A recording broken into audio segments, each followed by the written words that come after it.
The Environmental Impacts of the Panama Canal, a presentation by Mackenzie Twine. The history of the Panama Canal. Panama is home to many species.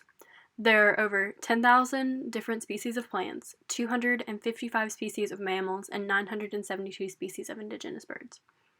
The Panama Canal was created to make travel easier for ships that hope to trade goods between countries.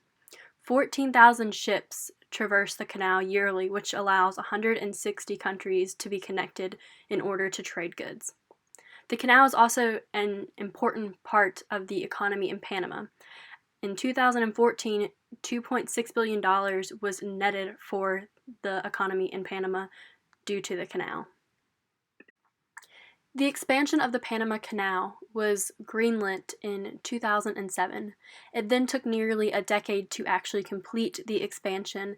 It was supposed to be done in 2014, but was not completed until after 2016. The hope was that the expansion of the canal would boost the economy, as the canal was a big source of revenue for the government already. With the expansion came some concerns from environmentalists and also citizens. Many were concerned whether or not the large Panamax ships would be able to navigate the narrower parts of the canal. The environmental concerns that came with it were involving the water. Would there be enough to both supply the canal and then also supply drinking water for Panama? And what about invasive species? Would there be more now that would come into port at Panama, or would there be other species that were coming in to other ports from Panama itself? There are many other positive things that come from the expansion of the canal.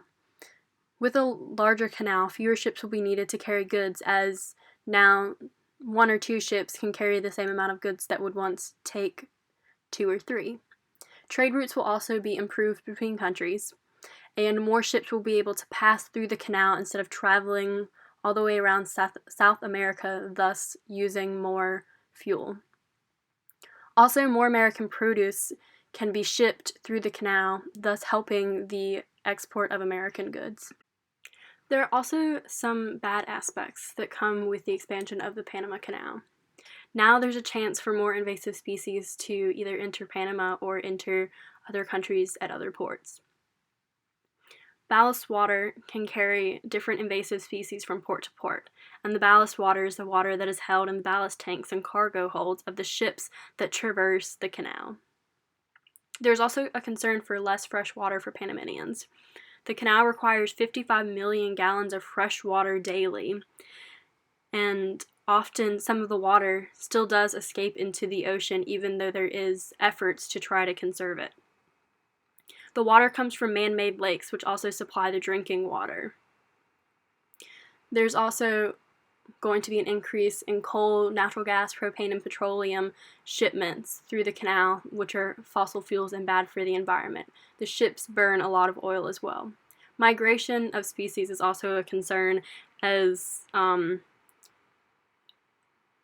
it can mess with the ecosystem, and the species are able to migrate in ways they should not be able to. Silt at the bottom of the man-made lakes is also a concern, as over time, when the water is recycled and put back into the man-made lakes, silt coats the bottom of it, and over time the lakes become shallower and shallower.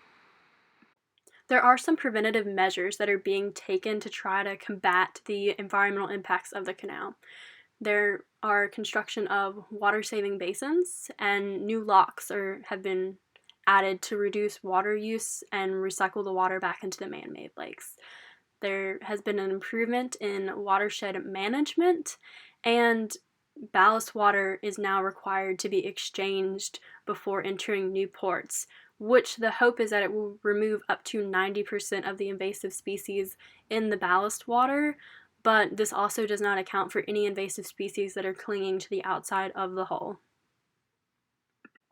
Many projects like the Panama Canal that change nature will have positive and negative impacts on both the environment and the people. And this is true of the Panama Canal, though throughout the past 100 years or so, there have not been many negative environmental effects associated with the canal. but that does not mean that there could not be negative effects in the future.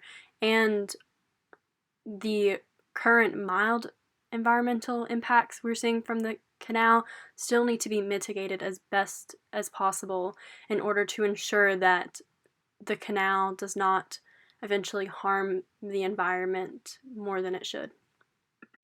Here's a list of sources used to help complete this project. All the sources provided invaluable information about the Panama Canal and its environmental impacts. And if you are curious and would like to read more, I would highly recommend looking into these articles, as they do provide more information on the intricacies of the canal and its impacts.